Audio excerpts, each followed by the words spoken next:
Good morning students. Today we are going to start a very new topic, that is sterilization. This is your, in unit 3, this is your first, that is 3.1, but actually this should be dealt first. But what I have done is I have taken the classes, or I have given the lectures on the bacterium, general characters of bacteria, classification of bacteria, then nutrition of bacteria, then growing the anaerobic cultures of bacteria, then coming to the pure cultures of bacteria. Everything related to bacteria we have completed. Now we very well know that the bacteria are the organisms. Only few of the some of the bacterial cells are beneficial, and some of the bacteria are causing diseases in the human beings as well as in living organisms. So for that reason, the organisms, that is the bacteria or the microorganisms, they are causing diseases, contamination, diseases and decay of the plant, animal and human population. For that reason, as they are causing contamination, disease and decaying of the organisms, these microorganisms, they should be removed from the environment. Now these are microorganisms, they are omnipresent, that means they are present everywhere, just like God. I told you in the initial topics of microbiology, I told you that they are omnipresent.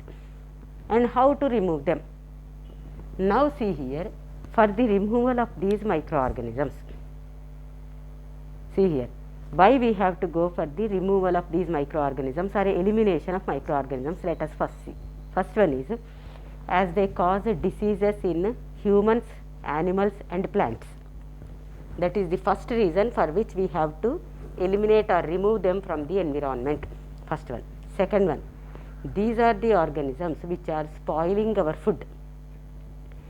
Without food we cannot live. So the microorganisms are responsible, or the microorganisms are causing the damage or spoilage of food material. For that reason also we have to remove them from the environment. Third one, these microorganisms which are present in the environment, they cause infection or contamination of other microorganisms which we are using for the industrial purpose. That means, what are industrially purpose useful microorganisms? They are your E. coli, for the production of insulin, for giving injection to the insulin or diabetic patients. For the synthesis of insulin we require the help of E. coli cells. Next one, for the production of beer, wine and bread we require yeast. Is it or not? Next one, for the production of penicillin antibiotic we require Penicillium notatum or Penicillium chrysogenum. For the production of streptomycin antibiotic, for the production of antibiotic streptomycin we require our Streptomyces graesus microorganism, fungal organism. So for these, due to the production of, for the production of all these drugs in the industrial purpose, we will be synthesizing, we will be using these microorganisms, but some of the other microorganisms, they are contaminating the microorganisms that are used for our industrial purpose. So the product is not produced properly, or the product is produced also, it is not efficient. For that reason also we have to remove the microorganisms or eliminate the microorganisms. Next one, these microorganisms, these microorganisms present in the environment, they may cause see here, the microorganisms that are present in the environment, they may cause the infection. What is that infection? They may cause contamination. The microorganisms may cause contamination of the other microorganisms which are used for our research purpose. That means, in our laboratories we are conducting research on microorganisms. When we are doing research, some other microorganisms, they will be coming and contaminating the cultures that are used for our research purpose, for the production of pharmaceutically useful drugs, or for industrial purpose, or for environmental purpose. Any purpose, if you are going for research and taking the help of microorganisms and beneficial characters of the microorganisms, if you are trying to get it, at that time those cultures, they may be contaminated by some bacteria. For that reason, these are the 4 reasons, that is the thing, we are removing the microorganisms, that are we are sterilizing the environment. Ante enti, first they are infecting the, they are causing diseases in humans, animals and plants. In living, they are causing diseases in human beings, animals and plants. They are destroying the, or they are spoiling the, they are causing spoilage of food material.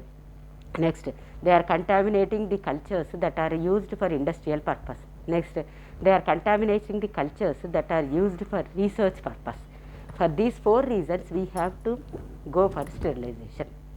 Next one, coming to, I am telling you that sterilization, again and again I am using the word sterilize, same word sterilization. Then what is sterilization? Sterilization is, the definition of sterilization is, it is the complete elimination of a microbial life. That means complete elimination of microorganisms is called your sterilization. Complete elimination of microbial life is called sterilization. First one. Next one, this sterilization can be of, you can use it differently, that is disinfectant. See here, you can use a word called disinfectant. Then what is a disinfectant? Disinfectant is a chemical that is causing the death of the organism, or that is killing the microorganism. Only the vegetative cells of microorganisms are killed, but not your spores or heat resistant spores.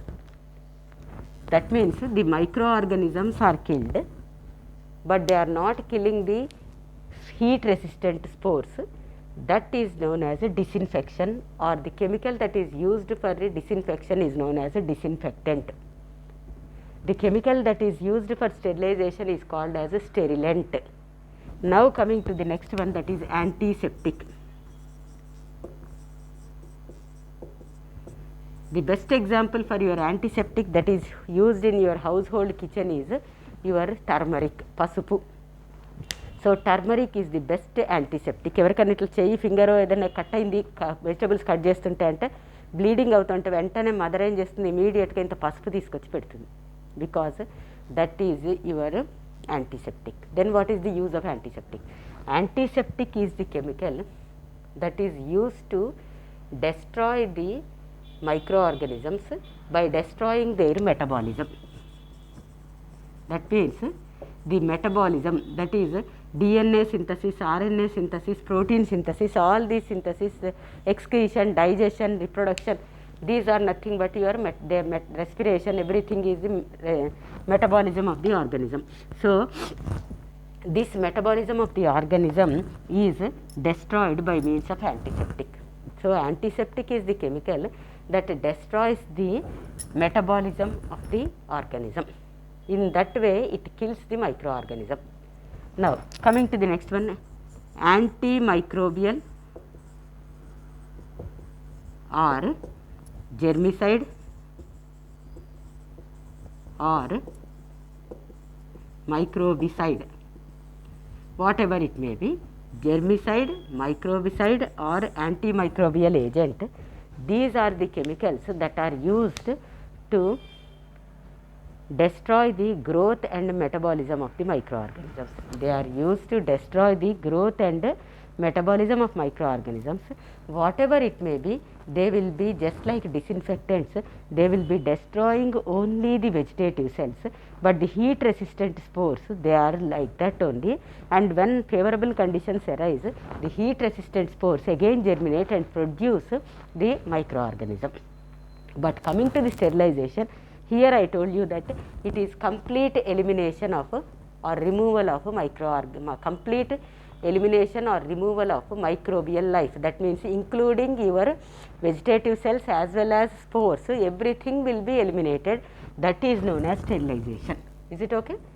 Sterilization, disinfectant, antiseptic, germicide or microbicide or antimicrobial agent. This is about your terms, these are the terms generally used. Now coming to the next one, during sterilization what happens? When you are going for sterilization, what is happening actually in the bacterial cell? In a microorganism, what is happening by which it will be destroyed or by which its metabolic activity will be stopped, by which its growth is stopped? What is actually happening during sterilization? The first one during sterilization is the cell wall. The outermost covering of the bacterial cell is cell wall, capsule and cell wall. We are talking about cell wall. So, when you are going for sterilization, the cell wall gets damaged. First and foremost thing is the outermost layer gets damaged. The cell wall damage or the damage or the destroying of the cell wall takes place. Next, coming to the second one, the changes in the permeability of the plasma membrane takes place or cell membrane takes place. What is it? The plasma membrane, it helps, it is a semi-permeable membrane or selectively permeable membrane that allows the entry and exit of the molecules and ions into and out of the cell, into the cytoplasm of the cell, from cytoplasm to the outside of the cell, the movement of the molecules and ions take place. And this movement of molecules and ions takes place only which are selective. That means the plasma membrane will select them and selectively it will allow them to go through the plasma membrane out or come into the through the plasma membrane into the cytoplasm of the cell, into the cell. So, for that reason the plasma membrane permeability will be changed. That means changes or alterations or changes in the permeability of plasma membrane is caused because of sterilization. That means the chemicals which we are using, they will enter into that. When these chemicals enter into the cytoplasm of a cell, they will destroy that cell. Is it or not? They will destroy the bacterial cell.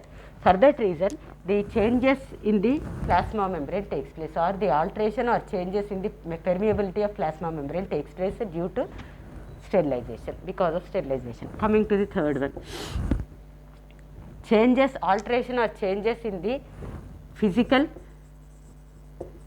and chemical structure of nucleic acids.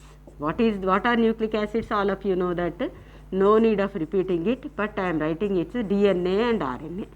That means the physical and chemical properties of DNA and RNA will be changed. That means they are not showing the same type of physical and chemical properties which are shown by the bacterial cell. The DNA and RNA of the bacterial cell will be showing some type of physical and chemical properties, but due to sterilization, during sterilization or due to sterilization, the physical and chemical properties of this DNA and RNA will be changed. So, they show different type of physical and chemical properties. That may also lead to the death of the microorganism or destroying the microorganism. Next, fourth one is, due to sterilization, these microorganisms, see here, the microorganisms, in them the nucleic acid synthesis is stopped. Okay? The nucleic acid synthesis comes to an end, or the synthesis of nucleic acid is inhibited, or you can write it as the synthesis of nucleic acid is inhibited, or inhibition of the nucleic acid synthesis will be seen with the help of sterilization, or the inhibition of nucleic acid synthesis occurs during sterilization. Next, fifth one, the synthesis of, that is protein synthesis is inhibited. That means inhibition of protein synthesis also takes place during sterilization. What are these? During sterilization, the cell wall of the bacterium is damaged, the permeability of the plasma membrane is changed, physical and chemical properties of the nucleic acids, that is DNA and RNA, are altered or changed. Next, the inhibition of nucleic acid of bacterium, the inhibition of nucleic acid synthesis of bacterium is stopped, or the inhibition of the synthesis of nucleic acid of bacterium is occurring, has occurred. And next, the inhibition of protein synthesis of the bacterial cell is seen. is occurring. These are the things that are occurring. So, by sterilization any one can occur or any one or two can occur. That means during sterilization any one of these characters will be seen, so that the microorganisms are destroyed. Okay. Now, coming to the next one, that is actually sterilization, it is of type. How many types? The sterilization is classified into two types. They are physical sterilization, see here, physical and chemical. Okay. Physical sterilization and chemical sterilization. See here, physical sterilization is by means of physical methods and chemical sterilization is by means of chemical methods. In this physical sterilization method, see here, it may be of three types: temperature, next is it is by means of filtration,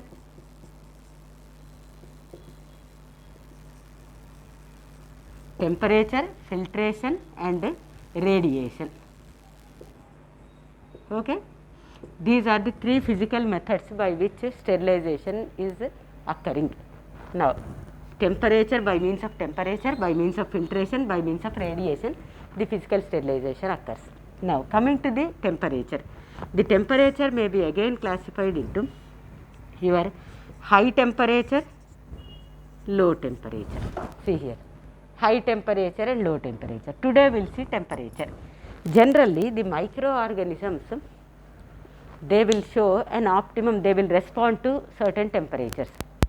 That means they will be growing, high growth is observed at certain temperature and low growth is observed at some other temperature, and their growth will be stopped at some other temperature. That means any living organism, not only microorganism, for any living organism, it requires certain temperature for its growth. That temperature at which they will grow, very high growth capacity is seen, very high growth is observed, that is called as optimum temperature. So, for any microorganism, as we are talking about microorganisms, the microorganisms consist of temperatures, that is maximum temperature, minimum temperature and optimum temperature.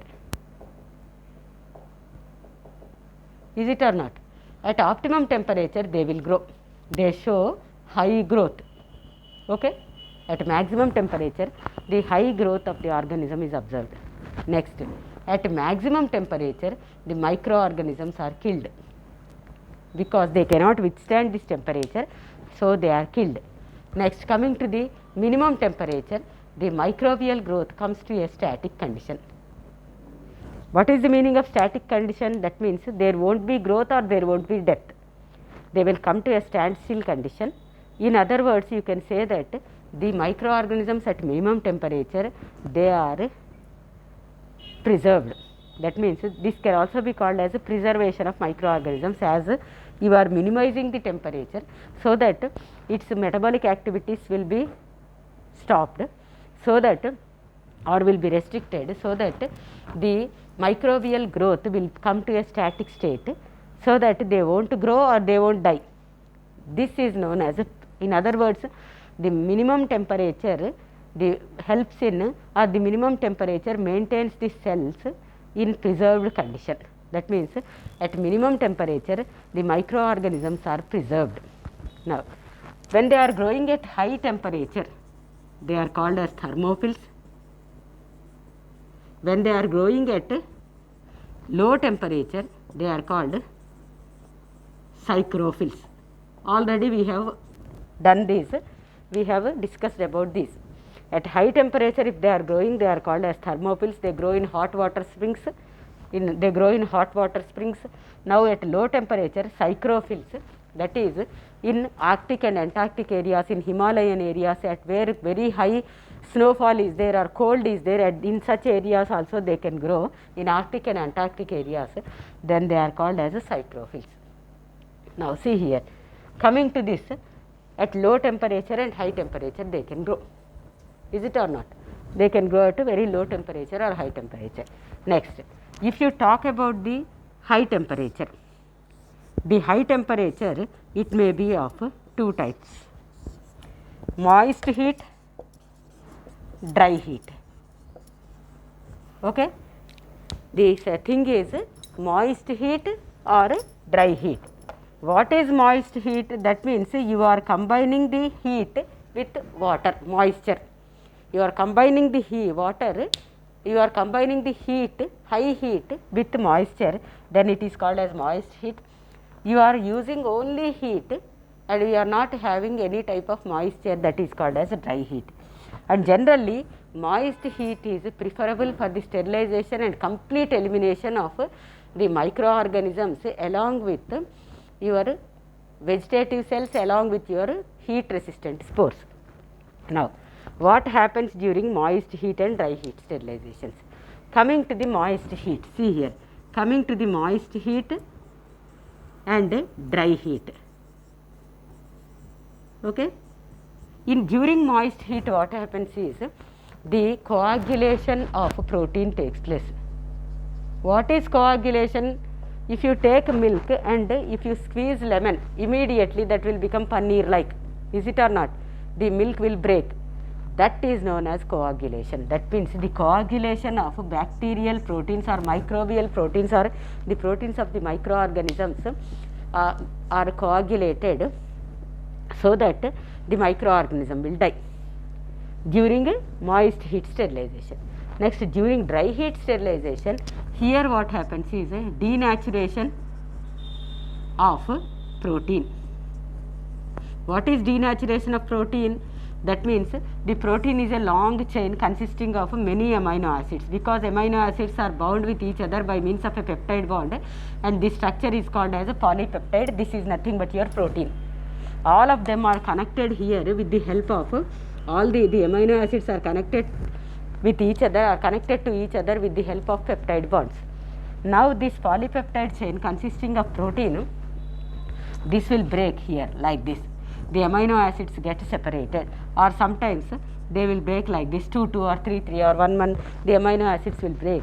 That means known as a this is known as a denaturation of protein takes place, or oxidative, see here, oxidative damage of this protein will take place, or see here, denaturation of protein or oxidative damage of protein, or it may lead to some electrostatic toxic effects. The dry heat may cause electrostatic toxic effects in the cell of the bacterium, in the microbial cell. So, see here, the moist heat, it causes coagulation of the proteins of bacterium, of bacterial proteins, and dry heat, denaturation of proteins takes place and oxidative damage of proteins takes place, and electrostatic toxic effect in the bacterial cells takes place, so that whatever it may be, the microorganism is destroyed. Is it okay? This is about moist heat and dry heat. Now coming to the moist heat. This moist heat, it is of many types. See here, the moist heat, it is of many types. They are your boiling, just boiling. Second one is pasteurization. Third one is tyndallization. And the fourth one is most important one, that is autoclave.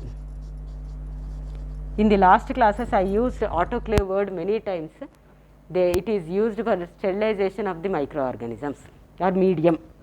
Now coming to the dry heat, it is of three types: sunlight, that is drying in sunlight.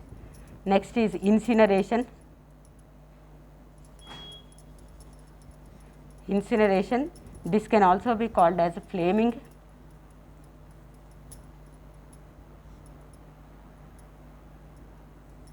And third one is called, very important one, hot air oven. Okay, this is your hot air oven. So, see here, these are the dry heat sterilizations. Is it okay? Now at low temperature it is of two types, cryopreservation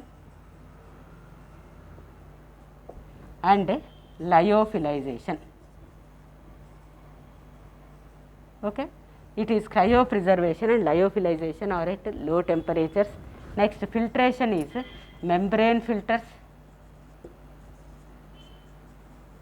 radiation is of two types, ionizing radiations, non-ionizing radiations. Okay. This is about your physical sterilization. In detail we will see what are physical sterilization techniques. So, see here, coming to the dry heat. Today we will see dry heat, very simple one. Dry heat is, see here, this is your dry heat. In this dry heat, that is high temperature and high temperature, moist heat and dry heat. Dry heat is sunlight. That means you can take the microorganisms or anything which is infected by microorganisms, keep it in the very sunlight, where sun rays will be falling on that. You keep it for 2 or 3 days like that only, so that by evening you remove them, and by daytime you keep it in the sunlight, so that the microorganisms will be killed by the sunlight. Is it okay? అందరికీ తెలిసింది. ఏదైనా మనం ఏమన్నా మన పప్పులు అట్లాంటివి ఏమైనా పుచ్చిపోతే అమ్మ ఏం చేస్తుంది, ఇంట్లో ఒక ప్లేట్లోనో దేనిలోనో పోసి ఎండలో పెడుతుంది. ఎందుకంటే మైక్రో ఆర్గానిజమ్స్ ఏమైనా ఉంటే పోతాయి, పుచ్చిపోయింది, పప్పులు పాడైపోయినాయి అని చెప్పి దాన్ని సన్లైట్లో పెడతారు. ఎందుకు పెడతారు అంటే, the sunlight consist of UV rays. When UV rays are falling on the thing which we are drying it in sunlight, the microorganisms will be killed. For that reason we are placing the microorganisms in sunlight. Now coming to the incineration, or it can also be called as flaming. Then what is it? See here, in this incineration or flaming, what you will be doing is, generally this incineration or flaming is done for your forceps, needles, scalpels, that is blades, blade holders, scalpel holders. Scalpel means nothing but knife or blade. Next, scalpel, that is blade. Not only that, you can go for the sterilization of your slides, petri dishes. That means incineration is done many times during the microbial culturing. When you are going for microbial culturing during research, industrial purpose or pharmaceutical purpose, or for any other purpose, research purpose, if you are doing the research on microorganisms, many times during that technique you will be using this incineration or flaming. What is it? Means nothing but, suppose this is your spirit lamp. Okay, in this you have lighted the fire. It consists of spirit and you have lighted it. Now what you have to do is take an inoculating loop. In the last class I told you, dip it in alcohol. See here, this is your beaker. This consists of alcohol. Dip this loop in this alcohol and show it to flame. Then immediately it starts burning. Like that you have to do for 2 or 3 times, so that at this tip any microorganism is sticking, that will be killed because of this high heat. That means, see here, this you have to do that. See here, dip it in this alcohol and show it to flame. It gets burnt. Leave it aside, catch hold of it like that only for 2 minutes. Then immediately the flame gets subsided. Again dip it in this alcohol and show it to flame.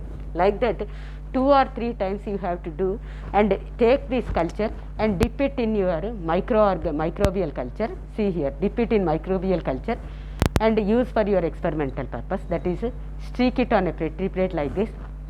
Then take this loop, again go for incineration, then again dip this loop in some other solution, not in this tube. This is first tube, this is second tube. This consists of E. coli, this consists of streptococcus. So see here, many times you have to go for your sterilization. This is known as incineration or flaming. That means dipping it in alcohol and showing it to flame.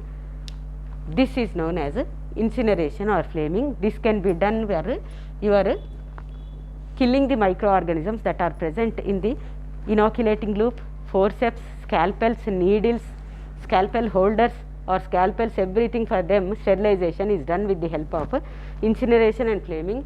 And though we are going for any autoclave or hot air oven, then also we have to do incineration during our experimentation.